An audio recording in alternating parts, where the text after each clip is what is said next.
Mas Amber Rizky, Ramadan Tio. Tio, mana fansnya Tio? Silakan. Dan ini dia sutradara dari film Malam Pencabut Nyawa, Siddhartha Tata. Mas Tata. Terakhir malah ini Mas Tata nih. Silakan Mas Tata.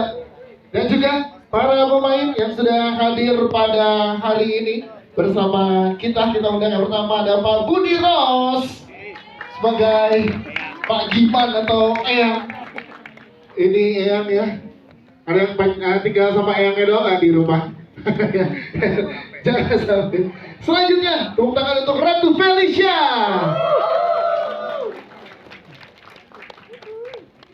Selanjutnya juga kita punya Mika Hernan. Ada Keisha Lefranka.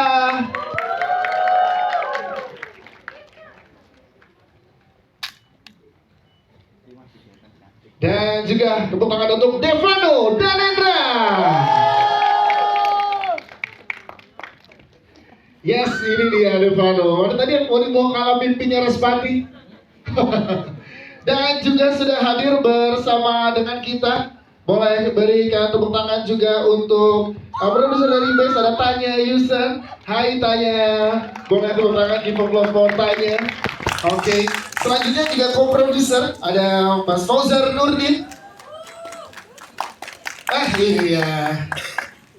Baik, selanjutnya ada Diomi dari film Malam Pencabut Nyawa, juga ada Mas Bagus Tresna Aji. Nah, ada Mas William Chandra, co-producer, belum hadir ya, nanti akan bergabung bersama kita. It started from a novel called Respati, which Sasti, our development exec, found. And with Tio, we decided, this would make a great idea for a film. So together, we crafted the idea with Chanti and Aura, and then we thought of Mastata to be the director. And so when we showed it to him, we started shaping it to the film it is today. So we hope you enjoyed it. Kita di Base kan selalu dapat ide, banyak yang memberi masukan, ada yang memberi buku. Kebetulan yang ini didiscover oleh Sasti dan kemudian kita harus baca. Setelah banyak diskusi, memang karena Anda semua sudah menonton film ini, ada banyak sekali elemen yang penting dalam penceritaan, ada banyak dunia yang harus di-create. Jadi kita harus mendapatkan sutradara yang tepat gitu. Jadi di awal kita pikir, wah kayaknya Tata deh. Nah, tapi kan saya mesti cek dulu sama orangnya, ya enggak Kak? Saya maunya Tata, Tatanya mau apa enggak? Jadi nomor satu, kita kasih bukunya ke Tata. Habis itu Tata baca dulu. Setelah baca, nggak lama ya Teh waktu itu ya bacanya? Nggak lama, habis itu langsung, ya Mbak, oke. Langsung oke. Kita duduk bareng dan kemudian mendesain bersama-sama filmnya mau seperti apa. Dan bagusnya adalah di sini ada proses development yang cukup panjang dan cukup konstruktif sekali antara Tata dan Tio, karena mereka berdua yang merancang dan menulis cerita yang akhirnya menjadi film Malam Pencabut Nyawa. Dari Tata dan Tio seperti ini, jadi kan kita juga secara produksi kemudian harus mencari desain produksinya yang terbaik seperti apa gitu, yang kita mampu lakukan tapi yang kita lakukan secara baik gitu. Dan juga dalam waktu nanti Tata bisa bantu sambung, saya kasih intro sedikit aja, tapi film ini benar-benar pas waktu kita melakukan perencanaan produksinya itu yang sangat harus sangat teliti sekali. Dan kebetulan benar-benar kami mempunyai tim yang amat sangat super keren banget. Ada Bagus, ada production designer, ada Mbah, co-producer kami dari Milky Way, William Chandra juga sangat passionate. Jadi memang kita punya tim yang luar biasa. Sebenarnya yang jadi menarik adalah karena memang novelnya sendiri sangat secara tema misteri, dan memang dari cara penceritaannya dia itu sesuatu yang menurut saya sangat fresh gitu ketika kemudian itu dibuat sebagai sebuah film. Karena yang pertama, saya selalu suka dengan sesuatu yang challenging, yang menantang gitu, dan Respati novelnya itu benar-benar memberikan saya tantangan untuk kemudian mengeksplorasi bentuk dan ruang apa yang akan tercipta dalam cerita yang akan kita bikin nanti. Kemudian dari situ diskusi sama Tio berlanjut gitu. Dan yang menarik di sini yang saya suka dari bekerja bareng sama BASE itu adalah karena mereka benar-benar memberikan ruang kreatif yang sangat-sangat luas gitu. Mereka mensupport ide liar yang muncul dari pikiran saya dan Tio, yang akhirnya kemudian kita sepakat untuk merencanakan ini secara makan dan detail gitu. Makanya memang dari situ kita butuh tim terbaik, tim yang bisa mengakomodir semua kegilaan ini gitu. Dan ya beruntungnya tadi sudah disebutkan ada Bagus Presna, ada Ahmad Basulkarnain, lalu kemudian dengan ada Fadila Yudar di tim wardrobe, lalu kemudian ada Astrid di makeup effect gitu. Jadi semua orang, dan juga ada Edward juga, ada tim visual effect juga. Jadi dari situ kemudian hal yang awalnya kami create dengan kita nge-push secara maksimal ke titik 99%, mereka justru memberikan yang sangat terbaik gitu. Mereka memberikan 150%, bahkan 200% di dalam proyek ini, sehingga memang ya kami merasa sangat bahagia sekali dengan tim yang kita punya, dan juga tentu saja para pemain-pemain yang di layar ya. Mereka semua memberikan totalitas mereka dan yang memberikan yang terbaik. Nah, jadi semua orang di sini sangat berkontribusi untuk membuat Malam Pencabut Nyawa ini sesuatu yang kami banggakan gitu. Nah, itu sih di situ prosesnya kenapa kemudian saya sangat tertarik ya karena ceritanya. Memang dari awal sebenarnya saya juga agak ragu-ragu kan ngomongin soal ini nanti skala produksinya akan seperti apa, lalu batas-batasannya akan seperti apa gitu. Tapi kemudian sejak saya diberikan ruang kreatif yang luas, itu yang membuat kemudian ya saya justru tertantang bagaimana kemudian saya harus menciptakan bentuk-bentuk visual yang mungkin belum pernah saya capai sebelumnya gitu, yang di titik ini saya harus punya sesuatu yang benar-benar sebagai penanda di film ketiga saya gitu. Jadi begitu kemudian saya sudah membuat 2 film yang lain, di film ini harus ada langkah yang lebih tinggi lagi daripada yang sebelumnya gitu. Jadi semoga usaha yang kami lakukan ini sih menjadi sesuatu yang berkesan di penonton nanti. Bahas pembagian kerjanya Mas Atta untuk menulis skripsi, sebenarnya untuk sebagian besar Mas Atta ini yang akan meng-create dunianya Malam Pencabut Nyawa ini seperti apa, karena pada akhirnya kan ini visinya Mas Atta. Lalu aku sih sebenarnya lebih banyak jagain struktur ceritanya sih, lalu karakter dan segala macam kayak gitu-gitu. Prosesnya sih sebenarnya rumit iya, tapi sangat seru sih, karena kayak Mas Atta udah bilang tadi, kita dikasih ruang untuk explore ke segila-gilanya, karena kita kan ini dunia mimpi yang nggak punya batasan gitu. Jadi sangat challenging tapi juga seru di waktu yang bersamaan sih. Ini kabar baik dari industri film Indonesia lah, basically bukan hanya dari film kami, tapi memang nih film Indonesia, terutama film bergenre horor itu sangat diminati, gak hanya di Indonesia sendiri, tapi juga sama diminati oleh global audience. Kita juga sangat bersyukur, responnya jujur di atas ekspektasi kami. Kami juga gak nyangka bahwa film ini disambut sangat meriah oleh berbagai buyer ya dari berbagai negara, dan 10 ini masih sementara. Ya, Semoga kita bisa at least bisa melok sekitar 2-3 teritori lagi. Yes. Dan hopefully bisa ke Latin Amerika, mungkin bisa di Eropa juga, dan ya membawa nama Indonesia, karya anak bangsa betul-betul kemana-mana gitu. Dan itu sesuatu yang kita sangat bangga, dan kita juga sangat bahagia bahwa film Indonesia makin disambut positif lah di pasar global. Maaf, saya nggak biasa pegang mic. Saya biasanya aktor tuh ditempel di sini. Oh iya. Solasiman nggak buat Nggak ada, habis. Tadi kan Mas Fajar doang yang minta.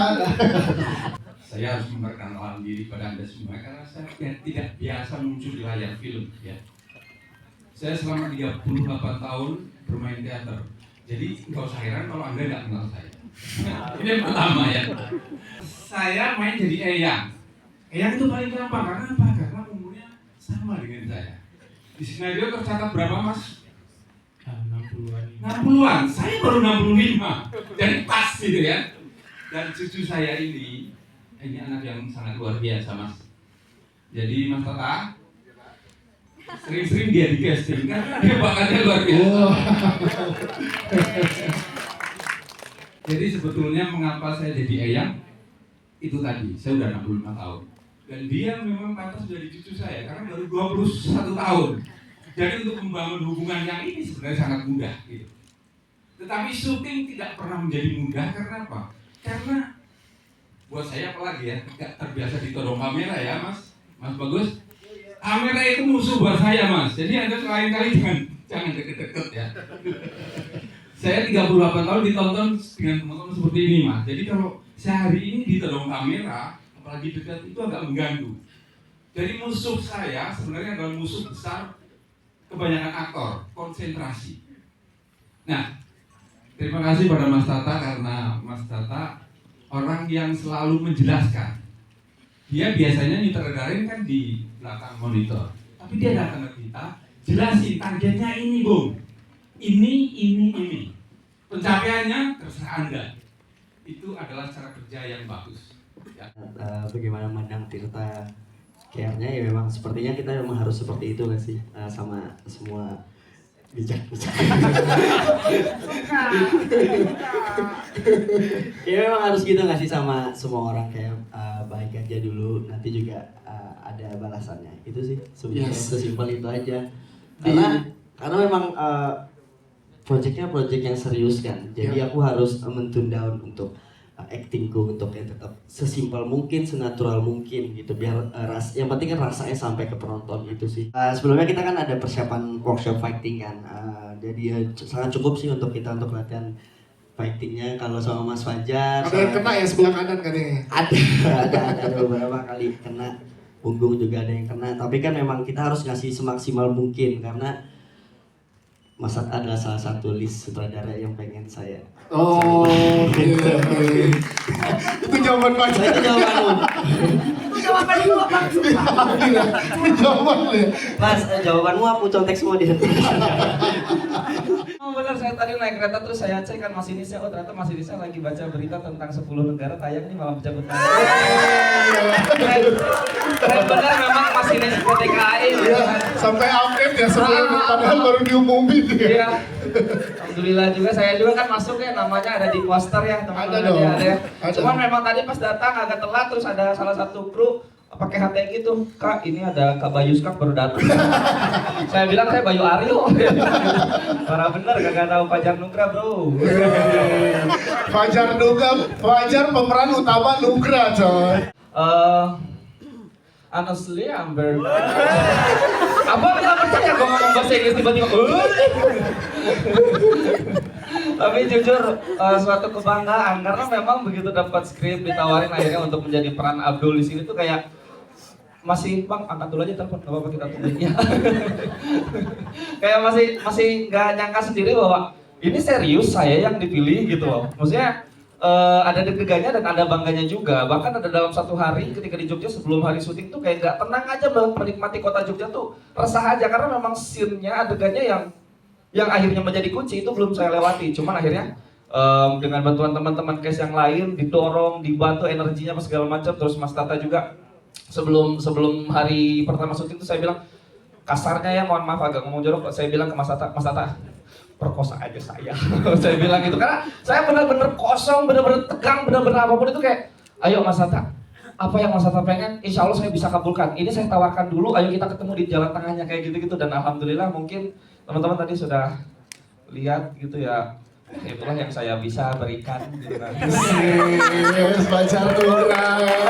Senang banget ya terpilih jadi Sukma sama Base dan Mas Tata. Terima kasih Mas Tata dan Base.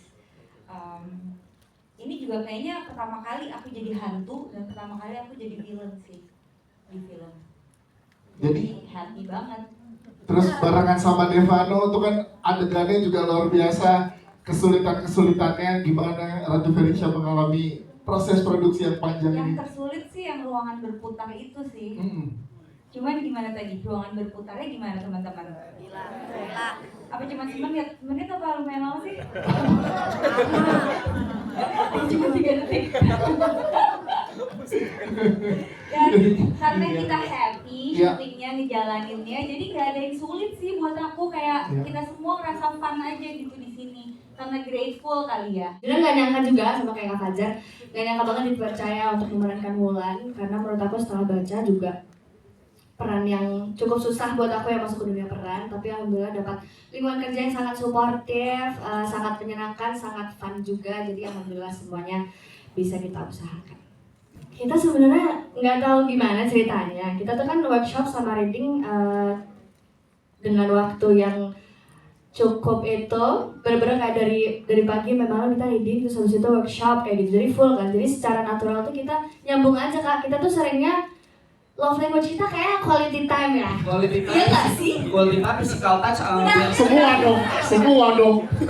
Jadi kita tuh emang sering banget, kita malah mendekatkan diri sebagai personal kita dulu gitu kan. Oke. Kita sering banget ngobrol, deep talk gitu, baru secara natural kayaknya kita nyambung deh. Jadi bahkan kayak ada adegan aku yang ketemu ibu, itu kan aku kan tiduran kan, itu kan aku scene-nya, menurut aku tuh aku susah banget sih nangis Kak, jujur. Terus begitu waktu itu aku kan sama Tirta di ruangan itu kan, karena kan kepisah kan. Aku sama Mika tuh aku bener-bener kayak, Mik bantuin gue dong apa yang bikin gue nangis gitu. Mika bener-bener ngasih tau gue kayak, ini lo dulu gini kayak gitu. Jadi dia ngingetin aku sama perjuangan aku dulu gitu. Mungkin itu yang membantu kita karena kita dekat secara personal dulu baru kita bawa ke karakter. Semoga suka sama filmnya. Gimana, suka? Suka banget ya. Ya, terima kasih juga buat Mas Tata, buat Bu Santi, buat Pak Aura, dan buat semuanya yang sudah ikut dalam perfilman Malam Mencabut Nyawa ini sangat bersyukur banget buat aku karena ini adalah film yang sangat ambisius, sangat serius kata Mika. Ini adalah film yang semoga bisa membawa perfilman Indonesia untuk menjadi lebih baik lagi dan menjadi top global. Ya. Untuk Respati sendiri, ya seperti yang kalian nonton, aku rasa aku memberikan 100% dari diri aku untuk Respati ini karena ya yang saya tahu di sini banyak banget teman-teman dan orang di belakang layar sangat mahal sekali. Ada Mas Tata, ada Mbah, ada Mas Bagus juga. Jadi aku rasa akan kurang kalau aku juga nggak ngasih 100% dari diri aku untuk Respati ini. Jadi saya rasa untuk menjadi seseorang yang insomnia, udah nggak punya orang tua dan hanya tinggal sama Eyang itu adalah sesuatu yang grief banget dan depresif. Jadi ya semoga nyampe banget rasa gelisahnya Respati dan juga pendiamnya Respati, gesture yang aku kasih di dalam karakter Respati juga semoga kalian suka dan semoga ya nyaman ditonton, yang walaupun agak kayaknya gelisah banget kayaknya ditonton kayaknya. Semuanya menyenangkan. Cuman buat aku mungkin yang lebih kena aja kali ya, mungkin di dramanya sih, gimana aku memikirkan untuk gimana sih caranya untuk membawa karakter yang udah gak punya orang tua, yang tinggal sama Eyang, dan juga dari action pun itu juga di dalam mimpi kan. Aku juga dikasih tau sama Mas Tata kalau di dalam mimpi itu ya kita ya sebebas mungkin mikirnya, karena kan kita mimpi mungkin apalah segala macam bisa terjadi, dan itu adalah sesuatu yang menakutkan buat aku. Kalau ketemu setan tuh kayak gimana sih, ketemu Sukma tapi Sukmanya cantik. Ya itu sih, itu aku pikirin hal kecil yang kayak detail dari segala gesture dan air mata segala macam tuh aku pikirin banget. Iya, waktu itu pakai prostetik, cuman ada 2 make up. Jadi yang pertama yang Sukma belum jadi monster, yang normal, yang kedua yang udah jadi monster. Tapi ada stand juga sih yang pas udah jadi monster. Wig, pakai wig juga, terus bajunya berat, kukunya panjang, aku jadi disfungsional, nggak bisa apa-apa. Nggak bisa makan gitu. Terus soft lens, ya kira-kira make upnya 4 jam lah, rambut